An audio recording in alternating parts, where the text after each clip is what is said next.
Welcome back, everyone. This video is a high-level overview of simple regression in general. Once again, following Stock and Watson here.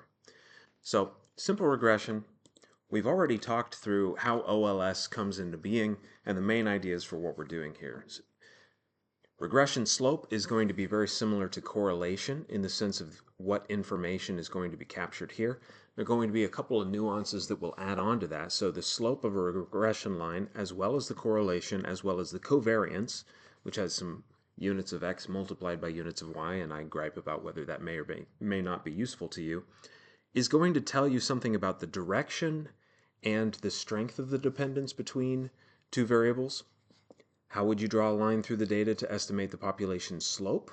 How would you estimate the slope of a line through the data? Well, there are many different lines that you can fit, and in a previous video we found that minimizing the sum of the squared error term gives us ordinary least squares, the formula that has essentially the covariance in the numerator and the variance of x in the denominator. This is great because we're minimizing the sum of squared errors. We're finding a line that, by that measure, is as close as possible to the data. So it's ideal in a certain sense. What are the advantages and disadvantages of OLS? Well, under different scenarios, there's a theorem that will tell you that ordinary least squares is the most efficient, unbiased estimator of the slope of the relationship between y and x. It's an interesting theorem, and in an academic framework we can get into many of the nuances regarding whether that theorem applies, whether it doesn't apply, what are the assumptions that are necessary. But there is a broad swath of applications where ordinary least squares is just going to give you a very precise estimate of the relationship between y and x. It'll give you the smallest standard errors, which means the largest t-statistics, which means the best chance of finding a statistically significant relationship between two variables if it does exist. And the portfolio of alternative estimators that you might consider is not going to show up in DA 662 so much, although as we've seen, for some simple applications like testing the difference between the mean of one group versus another, we have many options. And Excel will do some of those, just like Excel will perform ordinary least squares regression for us. As far as using data analytics in Excel, OLS is great because it's easy to do with just a couple of clicks. As far as testing hypotheses is concerned, test whether the slope of a regression line is 0. How would you do it?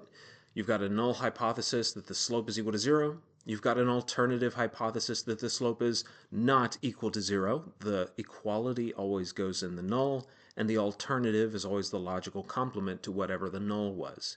You can build confidence intervals using the regular formulas that you would use for a confidence interval for the average of a sample. Say a 95% confidence interval for beta 1 hat would be my estimated beta 1 plus or minus 1.96 times the standard error that I get for that same parameter. You can do a little bit better than 1.96 right here using the t-distribution and the degrees of freedom in your regression problem to come up with perhaps a larger number in a small sample, or in a very large sample, you'll find that the t-distribution agrees with this 1.96 number. And the confidence intervals given to you by Excel will use corrected t-distribution numbers, which is very excellent. And I'll leave that to you as an exercise to verify that that is the case. Then we go and we model any variable you like as a linear function of some other variable. And ordinary least squares will do this for us. It'll say, on average, when STR is 0, I would predict beta 0 for the test score. Of course, a student-teacher ratio of 0 doesn't make any sense, but we can do it. And then for each additional unit change in STR, my predicted value for the test score is going to increase by an amount equal to beta 1. And if beta 1 happens to be negative, then that means that my predicted value for the test score is going to decrease as STR starts to increase. This is the slope of the line, rise over run, which we've seen in a couple of different pictures. We do try not to make this sound casual. I don't want you to say that as STR increases, the test score increases. Well, that makes it sound like STR is directly affecting the test score. But the predicted value for the test score will indeed increase as STR increases, because that predicted value is just the y value on the line, and the line slopes upwards or downwards in this case. Beta 0 and beta 1. Notice the Greek letters represent things that we don't know. These are population parameters until I put hats on them, just like I have x bar as my population, as my sample average, which is the sample counterpart to usually what we would call mu, being the population average. Beta 0 and beta 1 embody some idea that there is a true relationship between x and y, with perhaps a true intercept, beta 0, and a true slope, beta 1. All right, population parameters. But I have a nice algorithm that I can solve. It involves a little bit of math if you want to build it from scratch, or you can just ask Excel to go through the hoops and spit out some numbers to tell you your best estimates, your best guesses for beta 0 and beta 1, which we call beta 0 hat and beta 1 hat. The population values of these are perhaps what I really want to know, the true relationship between student-teacher ratio and the test scores. I don't know that, but I can estimate it. Because I don't know it, but I can estimate it, I only get beta 0 hat and beta 1 hat drawn from a particular sample. The sample here could be many different samples, right? Every time I go and I collect a survey or I collect a data set, I'm getting a snapshot of the universe. And this particular sample will give me one particular set of beta 0 hat and beta 1 hat. If I had collected a different sample, I'd get a different beta 0 hat and a different beta 1 hat. If I go out on the quad and ask people how tall they are, on one day I'll get a different average than I will get on the next day. Hence, we have the standard error to tell us how much those numbers are going to vary over time. And it's a small miracle that I can calculate the standard error from a single sample, thus telling me how far that sample probably is from other samples or from the population. That allows me to do all of the testing. So collecting a sample gives me beta 0 hat and beta 1 hat and a standard error to go along with those. The standard error allows me to make confidence intervals, make t-statistics, and start making probabilistic statements about what the rest of the numbers in the universe might look like, even though I only have a handful of observations here. The same is true in all business applications. You may only have a handful of observations based on a sample you were able to collect, or a couple of employees who were able to take a small amount of time to gather some data.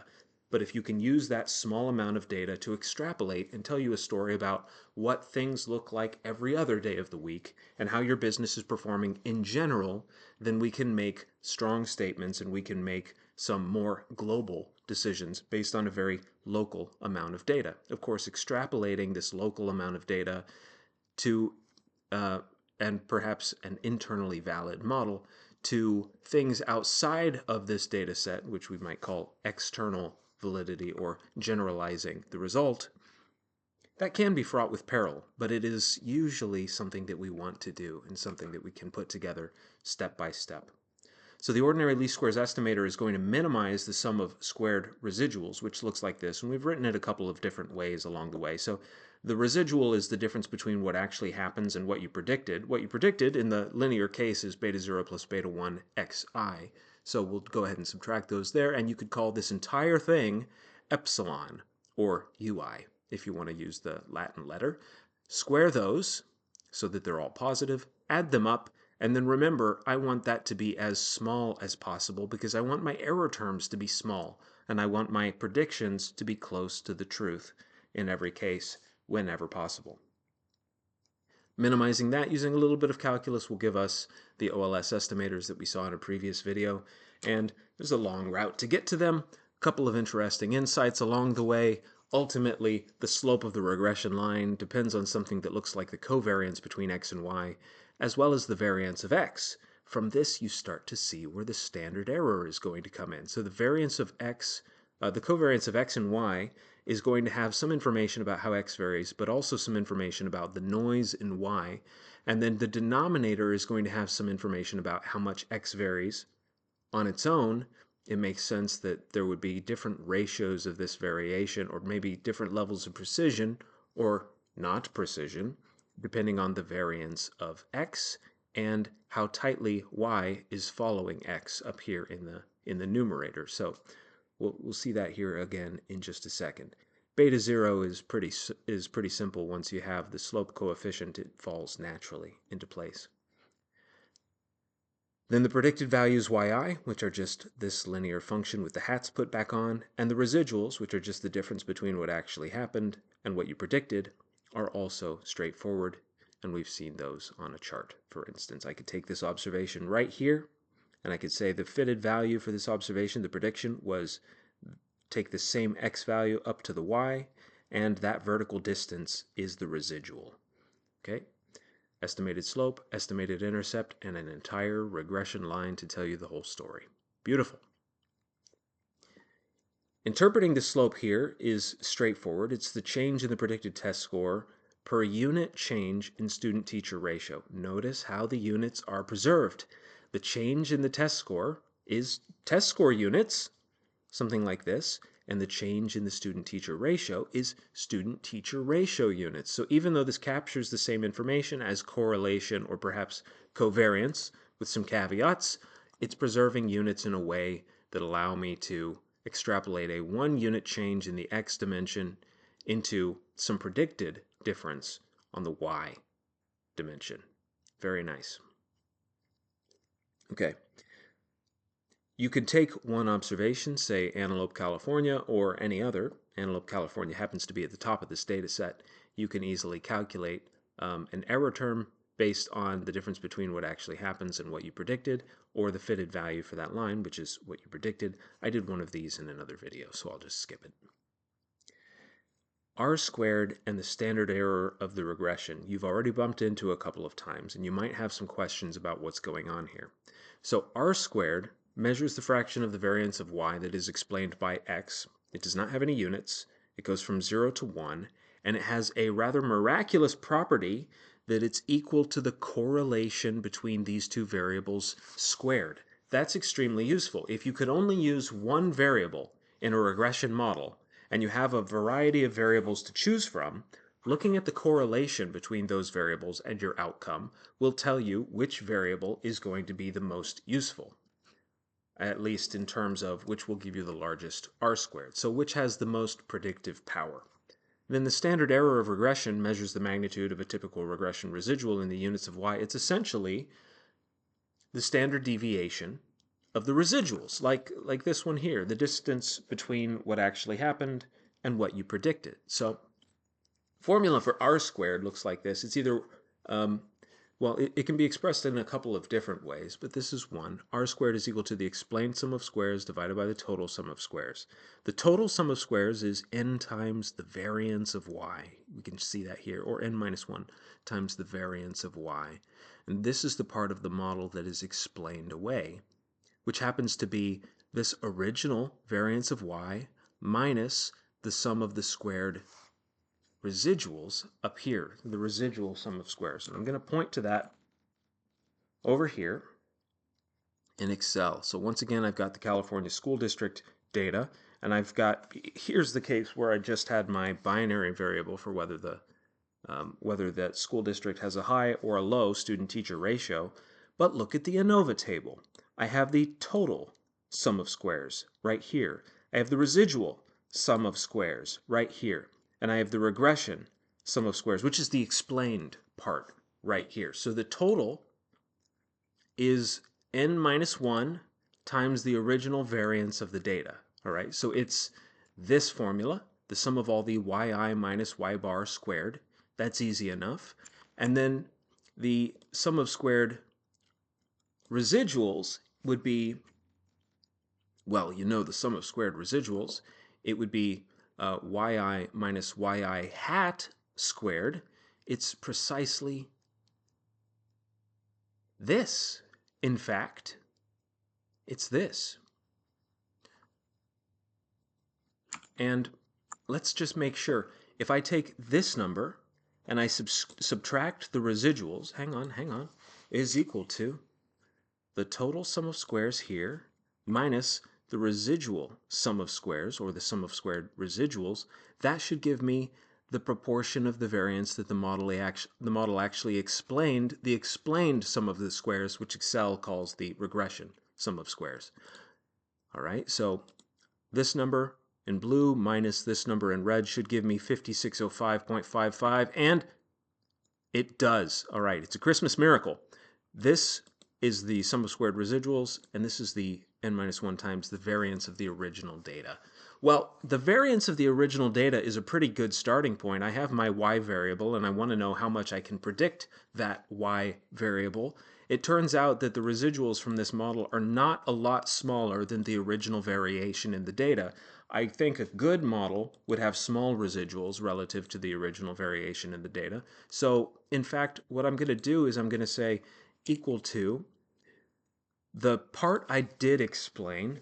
I'll just divide that by how much there was to begin with. So what is the ratio of how much I can explain to how much variation there was when I found this data in the first place? And I get a number like 0.03685. Found it, that's this, r squared. Okay, well, r squared happens to be multiple r squared. Multiple r here is a slight generalization of the correlation between two variables. This multiple r is still going to exist when I bring in 3 or 4 or 5 variables. So it's kind of an interesting statistic. It's a useful one, although it's simply the square root of r squared, r, the lowercase letter r, meaning correlation in this case. So that's very straightforward and quite convenient to have around. R squared gives us this generalized measure of whether our model is able to explain very much of the variation in the outcome that we're trying to study, which in this case is test scores. All right, so r squared equal to 0 means that this model explains nothing. Sorry. R squared equals to 1, it means that this model explains everything.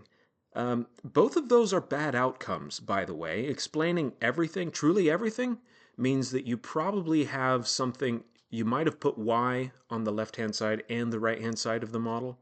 That would be a degenerate model. R squared equal to 0, of course, means that your model is simply useless. So both of these are bad outcomes, but generally a higher r squared is considered to be a good thing.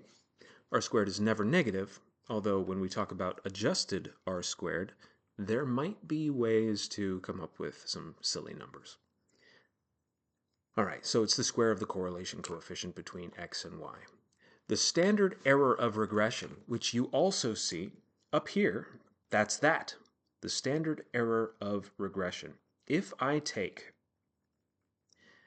the regression sum of squares, the residual sum of squares, and I divide it by how many observations there were, I should get, remember, these are the residuals, so square them, add them up, and divide by how many observations there were. That's basically the variance of the residuals. In fact, that would be the mean squared error. This is the sum of squared errors, so dividing it by how many there were would give me the mean squared error. This number here should be something like the standard deviation, which would be the square root of the mean squared error, the root mean squared error. I love all of these formulas because the name is in the formula and the formula is in the name. So the standard error of regression is a bit different, but it's essentially the root mean squared error. The only difference here, as we have on this next slide, you will notice this degrees of freedom correction. So the degrees of freedom that we used in this model, degrees of freedom are usually n minus k, k being the number of parameters that you estimated in cooking up whatever it is you're looking at over here. Here I've got the estimated error term and then the average of the estimated error terms. The average of the estimated error terms, of course, is going to be 0, which is great, and it simplifies to simply this formula. But the estimated error terms are based on beta 0 and beta 1 with hats on them. So beta 0 hat, beta 1 hat, two parameters that I had to cook up in order to make this thing. The correct degrees of freedom is going to be 1 over n minus 2. Otherwise, I would simply say that this is basically the root mean squared error, which is the standard deviation of the error terms. Now, the formula we had previously for standard deviation used the formula we had for variance previously, which would have had 1 over n minus 1. Okay, well, n minus 1 for the regular formula for variance would have been the correct degrees of freedom adjustment. Here, n minus 2 would be preferable, so the standard error of regression is maybe the proper way to do that. When we talk about root mean squared error, we are simply talking about the root mean squared error. Error term, square it, add them up and divide by how many there were. That's the mean squared error. And then the root of the mean squared error is the thing that looks like standard deviation. The only difference here, once again, is whether or not there's a degrees of freedom correction. So let's see. If this is in fact the sum of squared residuals right there, and I say sum of squared residuals, divide it by n, this is equal to sum of squared residuals, divide by 420, which is my n, I'll get 348.819. If I take my sum of squared residuals, the same number, and divide it by n minus 1, which happens to be the degrees of freedom right here, 418 instead of 420. Look at that. I get 350.488. Okay, well that's that guy. I see.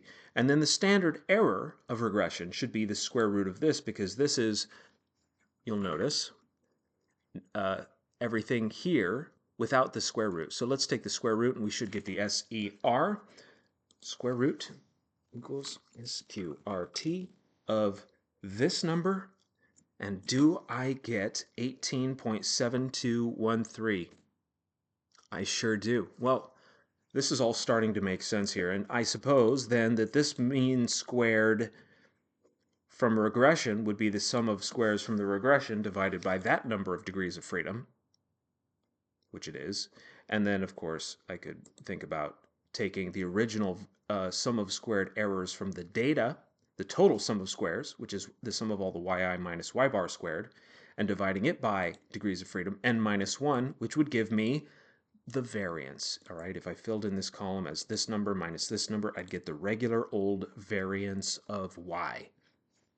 Just like the formula for variance of y would give me in Excel. I leave that to you as an exercise because it's very straightforward. And spoiler alert, if you're wondering what this F statistic is that tests the hypothesis that everything in the model except the intercept is 0, it's the ratio of these two numbers. I leave that to you as an exercise. Divide 5605 by 350.488 and see if you get this.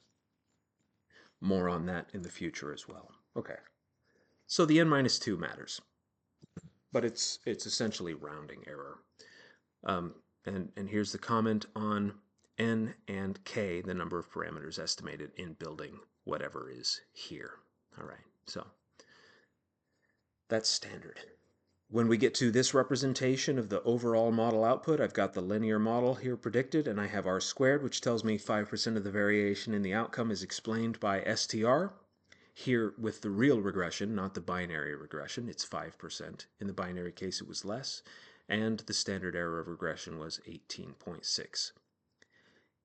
Does it make sense that the student-teacher ratio only explains 5% of the variation in test scores? I think it does. I would not expect student-teacher ratio to explain most of the variation in test scores, because I know that there are going to be many factors in play in something like a school. Right? So does this mean that the STR is unimportant in a policy sense? Well, that's a different question. How many things can you affect from a policy standpoint? Perhaps STR is one of your primary tools that you as a policymaker can adjust. So if we are doing prescriptive analytics, some things you can change and some things you cannot. STR might be one of the most important variables. Here's another comment about leverage points. So OLS can be sensitive to an outlier. Generally, things further to the right or further to the left, further away from X bar, have more influence on the slope of the regression line. This outlier, you'll notice, is a little bit over here to the right. It's not close to X bar in the center, so it will affect the slope of the data.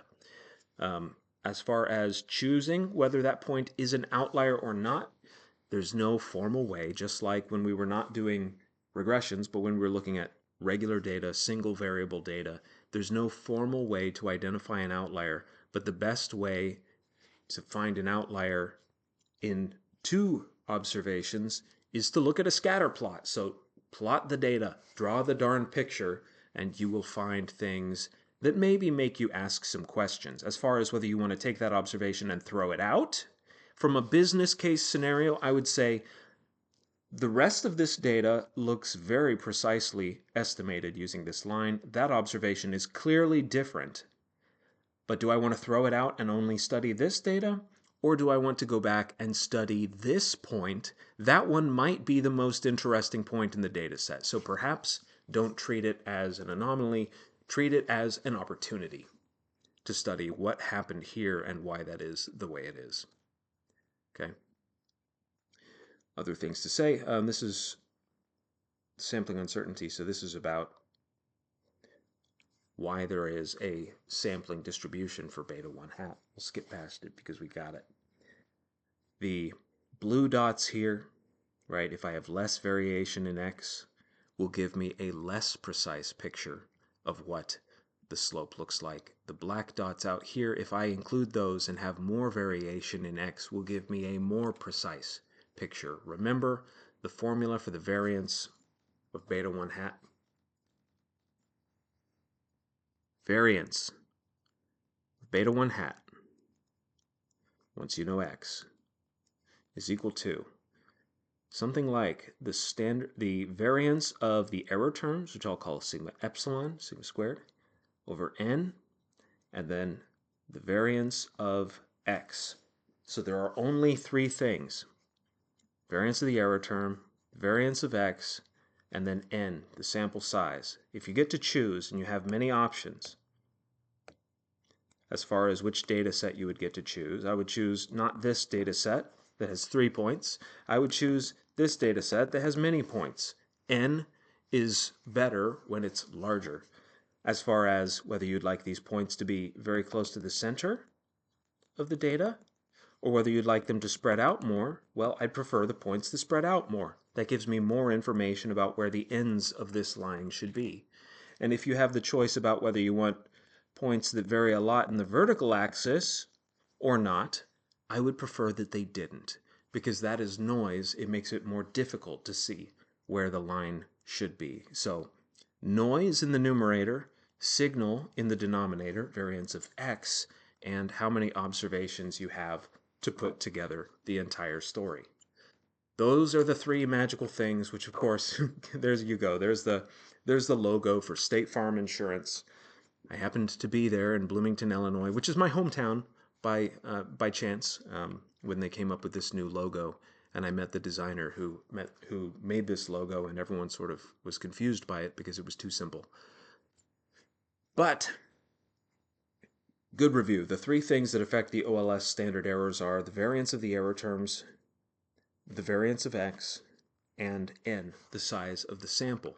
You can sort of switch that up and ask, what if we have no right-hand side variable x and I only model the variation of y, which I would do by coming up with y bar? What are the things that affect the standard error of y bar? Well, going back to this, if x isn't there, the standard error of y bar would just be the standard deviation of y, yi minus y bar, but that's the error terms, would be here, and then n in the denominator. So if I just talk about variance of y bar, it's equal to sigma squared of y, which is the same as this guy, but in the non-regression model, divided by n. So this whole story, the only piece of the original puzzle that is added, the only piece that is added to the original puzzle, is how much variation there is in x. So if there's no variation in x and I just have a vertical line with all the observations on it, I have my original location model where I only come up with y bar being something there in the middle. The variation in x adds all of the rest of the story, which makes a lot of sense. Okay, so that's the end of this video. I hope everyone is successfully moving forward with homework 2, and I will see you all very soon.